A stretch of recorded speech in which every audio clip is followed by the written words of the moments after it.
જય ખુખાર મેડીમાં એક ભક્તના ખાતામાં અચાનક 52,000 રૂપિયા આવ્યા. તે વાત ઉપર માતાજીએ શું કીધું આપણે આગળ માનતામાં જોશું. જય ખુખાર મેડીમાં. અમે ત્રીજા મહિનાથી આવીએ છીએ. પરમ દિવસ 13 તારીખે સવારમાં 4:30 વાગે 52,547 રૂપિયા જમા છે અમારા ખાતે. ઓટોમેટિક જ ઓટોમેટિક તમને કૃપા કોઈ માગણી નહીં કરી અત્યાર સુધીમાં. 2017માં તમાકુના વેપારીના પૈસા બાકી છે, હજી 2 લાખ રૂપિયા છે. એટલે મારા વાઈફ ને એને માનતા રાખી પણ હજી એનાથી કોઈ અમારા ખાતામાં કોઈ લેવડ દેવડ થઈ નહીં. પાછું ઓટોમેટિક 4:30 વાગે 4:30 વાગે તો કોઈ ના કરી શકે. મને તરત ખ્યાલ આવ્યો મારા ખુખાર લઈએ મારા ખાતામાં પૈસા નાખ્યા. બરોબર. કેટલા રૂપિયા? 52,547 રૂપિયા. ગાડી નંબર ખબર કોઈ? 00 52.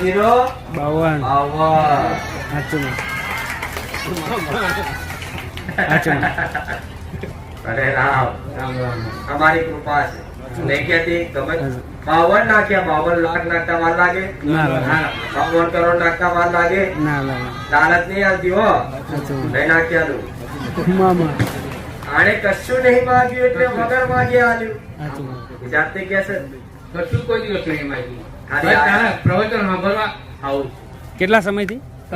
ત્રીજા મહિનાથી. ત્રીજા મહિનાથી. આ કયો મહિનો થયો? એટલે આશ્રમ અમે ગણતા નથી. આ 7મો મહિનો ચાલે છે. બરોબર. માતાજી કહેલા કે આપણે રવિવાર તો ગણવાની. ખાલી પ્રવચન જ સાંભળવાના હા, માતા. પ્રવચન. બીજી કોઈ લાગતા નહીં. બસ દર્શન કરવાના પ્રવચન મનાવે.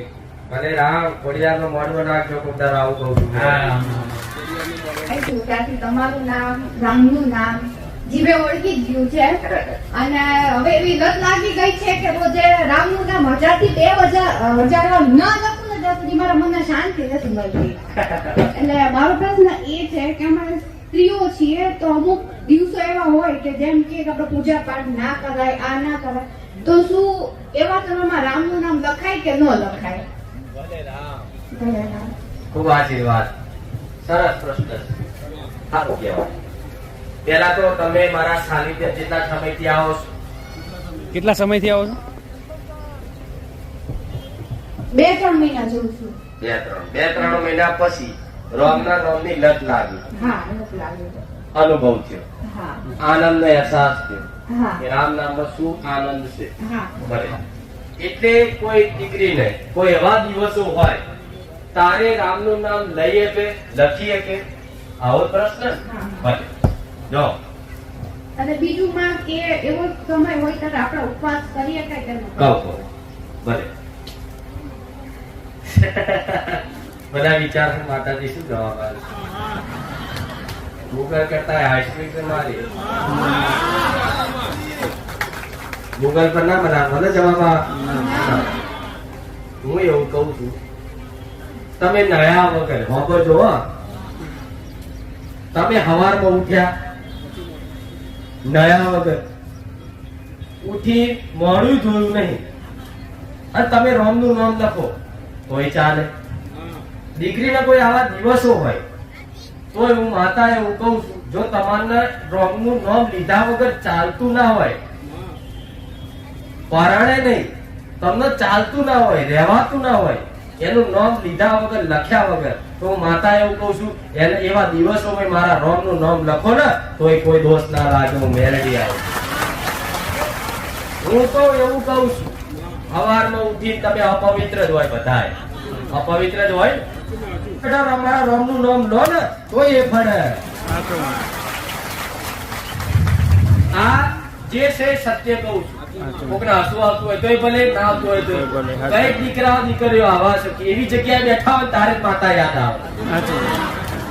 સાચું ખોટું?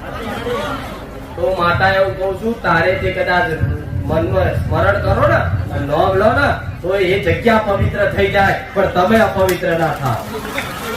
મારા રામનું નામ એટલું પવિત્ર છે, એટલું પવિત્ર છે, એની મહિમા એટલી બધી છે. ખુદ મારો રામ, ખુદ મારો ભગવાન રામ નામની મહિમાના એના ગુણ કઈ ના હશે, એનું વર્ણન મારો ભગવાન ખુદ ના કરી શકે.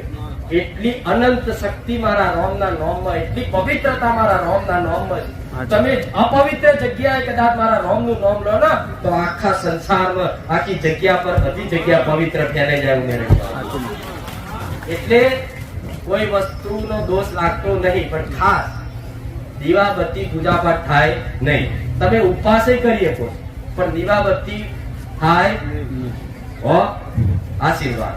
આ પ્રશ્ન કંઈક ના તો આજ કહી દીધું. લો હે માં, તમે આશીર્વાદ આપ્યા છે, બસ એવા જ આશીર્વાદ રાખો. થોડા દિવસ પહેલાની જ વાત છે, મને કમર અને કમર એટલો દુખાવો થઈ ગયો હતો, મારાથી બેસાતું પણ નહોતું.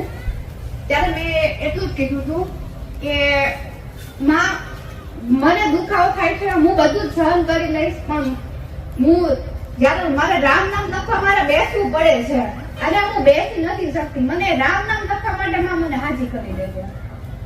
તો સારું થઈ ગયું. અને આજે હું એટલી વાર લખું છું ને એટલી વાર મને બિલકુલ દુખાવો જ નથી થતો.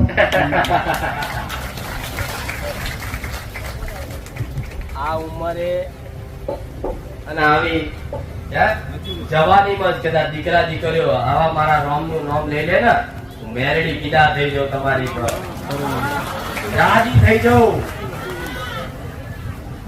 બધું આપી દઉં. એ દયાળુ માતા. આજ કઈક દીકરાઓ પહેલા દીકરીઓ ભાવિકો કેવો અનુભવ કહું કે પેલા પૂજા પાઠ કરતા હોય ને તારે ખરાબ વિચાર આવે. પેલા મારા સાનિધ્યમાં આવતા પહેલા. અત્યારે એવું છે કે ખરાબ જગ્યાએ બેઠા હોય તારે હારા માતાના વિચાર આવે. ઊંધું થઈ ગયું. એટલે સમજી લો તમે આ એક સ્ટેપ વધ્યા છે. એમાં કોઈ દોષ લાગતો નહીં, ડરવાની જરૂર નહીં, ગભરાવાની જરૂર નહીં કે હું લુચ્ચો છું, નારાયણ છું, આવો છું, તેવો છું, માથા પસાડવાની જરૂર નહીં. કદાચ આવતા હોય ને વિચાર તો માતા પ્રાર્થના રોજ કરજો, માં આવો છે માં, ભલે તું ધીરે ધીરે ઓછું કરાય દે. હું એવું કઉ છું તમે આજે તે કદાચ શુદ્ધ ને પવિત્ર કે 2-4 રવિવારમાં 5 રવિવારમાં નહીં થઈ જવાનું. મને ખબર છે વર્ષો વર્ષ લાગી જાય, કઈક ના જન્મો જન્મ લાગી જાય. આ કે 2-4 દાડાના ખેલ નહીં કે હા પીર પીર મિલ્યા ચૂડેલ બુડેલ વારી દીધી એટલે બધા વિચારો બંધ. એવા કઈક ચૂડેલો પીરો વારે વારે મિલ્યા, હજુ વિચારો એવા ને એવા હું મેલડી આવતો.